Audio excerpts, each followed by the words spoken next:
Quem acabou de falar com jornalistas foi o secretário de Estado norte-americano Marco Rubio. E ele falou sobre uma parceria com o Brasil. Você está vendo imagens do Rubio? Um dia antes da esperada reunião entre Trump e Lula, o secretário de Estado dos Estados Unidos, Marco Rubio, disse hoje ser benéfico para o Brasil se tornar parceiro dos Estados Unidos em vez da China, falando de parceria comercial. Ele disse o seguinte: achamos que a longo prazo é benéfico para o Brasil nos tornar seu parceiro de escolha e comércio, em vez da China, disse ele a repórteres. O secretário também disse que o republicano Trump vai explorar maneiras de resolver questões bilaterais com o Brasil, incluindo o comércio. Ele está a caminho da reunião da ASEAN, a Associação das Nações do Sudeste Asiático, na Malásia. O Trump também vai participar dessa reunião, o Lula vai participar também. Lula disse ontem que está disposto a ouvir uma ampla gama de tópicos de Trump se houver a reunião. Aliás, o Trump falou com jornalistas no avião presidencial. Ele disse o seguinte, foi perguntado sobre o encontro com o presidente Lula, que pode acontecer amanhã, a caminho de Kuala Lumpur. Vamos ver o que ele respondeu ali aos jornalistas. Will you meet with Brazil's president on this trip? He's going to I believe we're meeting, yeah. We met at the United Nations briefly, just before I went on, and there was no teleprompter. They didn't allow my teleprompter to work. How about that one? But I gave a good speech anyway. into reducing the tariffs on Brazil? Yeah, under the right circumstances. O presidente Lula disse na Malásia que ainda não recebeu exigências dos Estados Unidos. Presidente, Trump falou que vai rolar. E aí, vai rolar então? Eu, na verdade, espero que role. Eu vim aqui estou à disposição de que a gente possa encontrar uma solução. Ele falou em condições para reduzir as tarifas. Você teve alguma indicação na conversa com ele? Tudo depende da conversa. Tudo depende da conversa. Eu trabalho com o otimismo de que a gente possa encontrar uma solução. O senhor está disposto a ceder a alguma exigência dele? Não tem exigência dele e não tem exigência minha ainda. Vamos colocar na mente os problemas e vamos tentar encontrar uma solução. E, presidente? Sabe? Então pode ficar certo que vai ter uma solução. Bom, ele garante a solução. Ô Samuel, deixa eu te perguntar uma coisa. E o Marco Rubio, né? Trazendo que para o Brasil é benéfica uma parceria com os Estados Unidos a longo prazo e não com a China. Coloca as claras, né, que está incomodado o país, os Estados Unidos estão incomodados com uma aproximação mais forte do Brasil com a China. Aparentemente o jogo virou, né? Aquilo que era desdém, pressão, ameaça, agora se torna uma procura, né? O Rubio deixa claro que as pressões acontecendo dentro dos Estados Unidos, né, por parte produtores, enfim, comerciantes, agricultores, tem surtido efeito junto ao governo, né, mostrando que há uma inflação que vai crescer nos Estados Unidos se o Brasil continuar fora da lista dos fornecedores dos Estados Unidos. De um dia para o outro, isso é impossível, tanto para os Estados Unidos substituírem o Brasil, fundamentalmente isso é impossível, quanto para o Brasil fazer uma migração repentina de todo o seu fornecimento para outras nações. Haveria uma troca praticamente automática, né, do Brasil para um único outro comprador, que seria o único possível a China, o que também não é bom para o Brasil, né, permanecer com essa dependência de um único país, seja ele qual for. Então o Rubio acaba cedendo a uma racionalidade, né, ele é dos elementos mais ideológicos do governo Trump, é um descendente de cubano, tem toda essa retórica, né, de dominação dos Estados Unidos contra os demais países, em defesa da democracia e outras coisas mais, deixando sempre as relações comerciais, as questões mais matemáticas, concretas, né, em segundo plano. Nesse caso, agora, ele parece ceder a essas questões, né, e aponta que é bom para o Brasil. Sempre que um governante começa a dizer o que é bom para o outro, ele está, de certa forma, escondendo, né, tentando secundarizar o que de fato move, né, que é defender o que é bom para o país dele.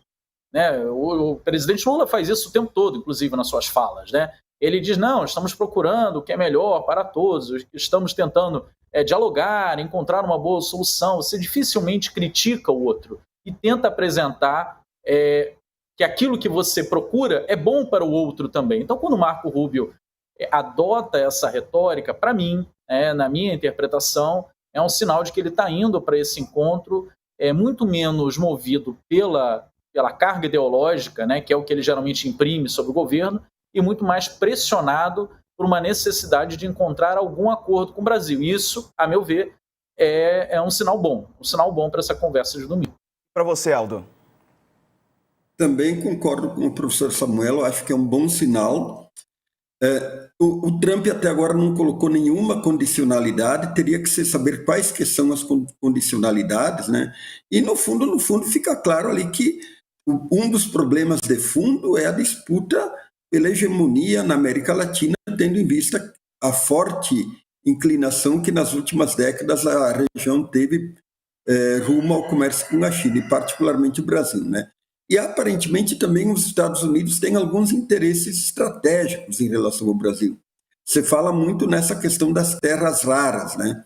Quer dizer, o Brasil é o país que ocupa a segunda posição em reservas desses componentes fundamentais para o desenvolvimento tecnológico, para o armamento e tudo mais tal. Nos últimos dias, por exemplo, tem se falado numa nova crise de oferta de chips, que vem atrapalhando várias indústrias, né? Então, tem um problema de fundo dos componentes fundamentais para a indústria, tanto a indústria digital quanto a indústria militar e assim por diante. E, aparentemente, os Estados Unidos, tendo em vista até porque a China estabeleceu até um determinado bloqueio no comércio desses componentes para os Estados Unidos, ele procura buscar uma saída para essa questão de fundo, né, para a indústria norte-americana. Mas eu acho que as sinalizações tanto do Marco Rubio quanto do Trump são no sentido de aprofundar as negociações. Agora, nós não sabemos, ninguém sabe ainda em que termos elas ocorrerão, né? Tem alguns setores industriais importantes aqui no Brasil, como a Embraer, a Randon, a indústria de motores VEG lá de Santa Catarina, a própria Minerva, que é uma indústria de exportação de proteína animal, que tem um interesse bastante significativo para que essas negociações cheguem a um bom termo, na medida em que esses setores, particularmente, perderam bastante com o tarifaço.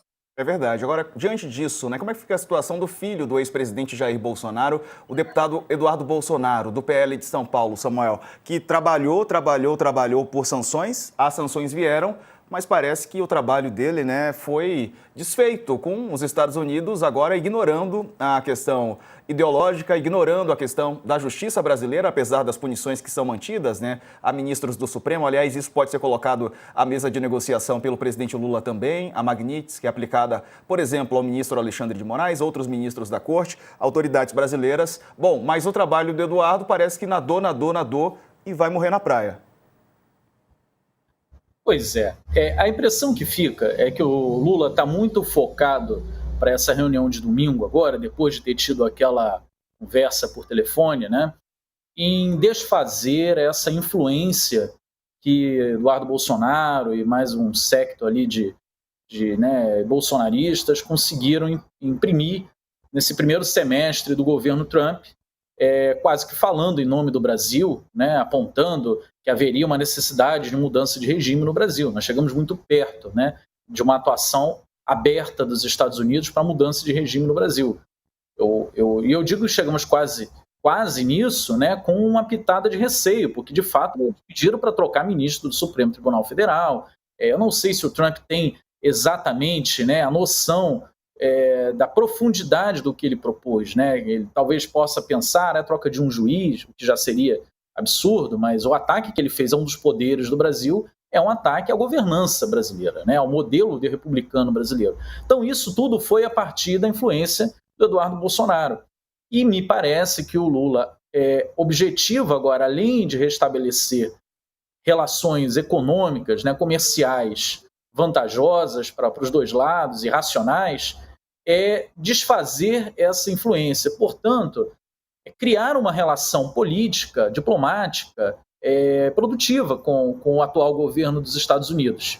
Isso, inclusive, para mim fica evidente quando ele evita fazer ataques frontais e críticas abertas, né, ao que o Trump vem fazendo na Colômbia e na Venezuela, ou mesmo na interferência que ele vem efetivando abertamente nas eleições da Argentina, que acontecem domingo agora, né? Então, o Lula tem sido cobrado por uma base mais à esquerda dele, de que se posicione com maior veemência, E me parece que o Lula, nesse primeiro momento, está abdicando de uma posição de maior protagonismo na defesa da sua vizinhança, né, da região que o Brasil naturalmente tem para disputar a influência, para que isso não contamine a conversa de domingo.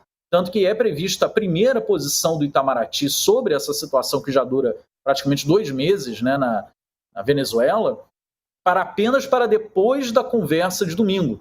Então isso, a meu ver, reforça a ideia de que Lula não só tenta restabelecer um pacto comercial racional, como ele tenta também não contaminar a relação com o Trump, provocando uma nova frente, né, de desgaste, de disputa por influência na região, o que é natural. O Brasil, naturalmente, disputa essa influência na América Latina com os Estados Unidos, né? Isso não é uma coisa dada desses governos, é por conta do tamanho, enfim, da economia e da extensão desses dois países, eles são naturalmente os dois polos de influência, né?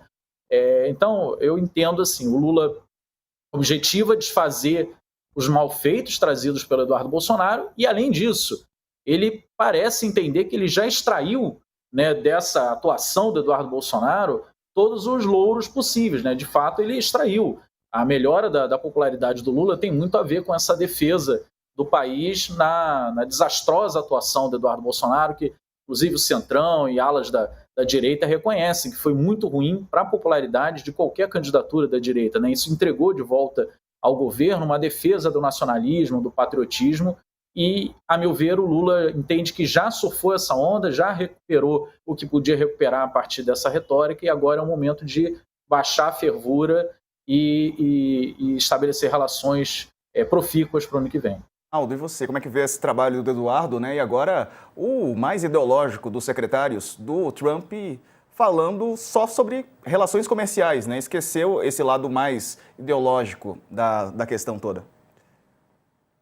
Eu acho que é por aí. Quer dizer, o Eduardo e a família Bolsonaro, eu acho que ficaram, como se diz por aí, a ver navios, né? Tanto é que o Flávio até propôs que os Estados Unidos bombardeassem barcos aqui na Baía da Guanabara, né? Então, ficaram pendurados no pincel, né? Quer dizer, como é que um país que tem interesses comerciais, relações comerciais, interesses estratégicos poderia ficar, digamos assim, atendendo às demandas de uma família que não tem poder interno, né? Quer dizer, o STF fez o trabalho até o fim, sem nenhuma intimidação.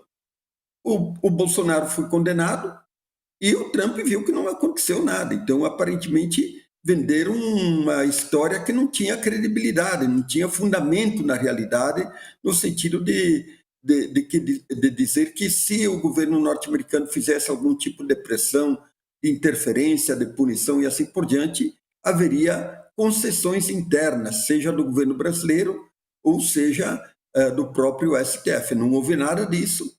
O Lula aproveitou, eu acho que o Lula ganhou dos dois lados, né? Ele ganhou do lado mais da centro-esquerda e do campo progressista, afirmando a defesa da soberania, e, por outro lado, ele desarmou um discurso da extrema-direita, do bolsonarismo e até do centrão, porque eles diziam que o empecilho para a negociação era o Lula. Quer dizer, ficou claro que o empecilho para a negociação não é o Lula. E essa aparente química que rolou, petroquímica, como o Lula falou, quer dizer, desarmou completamente esse discurso de que o Lula seria um empecilho para as negociações. As negociações estão andando, evidentemente que não se espera grande coisa amanhã, mas no momento futuro provavelmente vai haver um acordo, vai haver concessões de ambas as partes. Como diz o Lula, será um jogo de ganha-ganha, não sei também se será um jogo de ganha-ganha, mas o Lula tem essa retórica de que deve-se buscar uma relação que seja um ganha-ganha para os dois lados, e isso, de certa forma, vai dar credibilidade ao Lula também nesse campo mais conservador.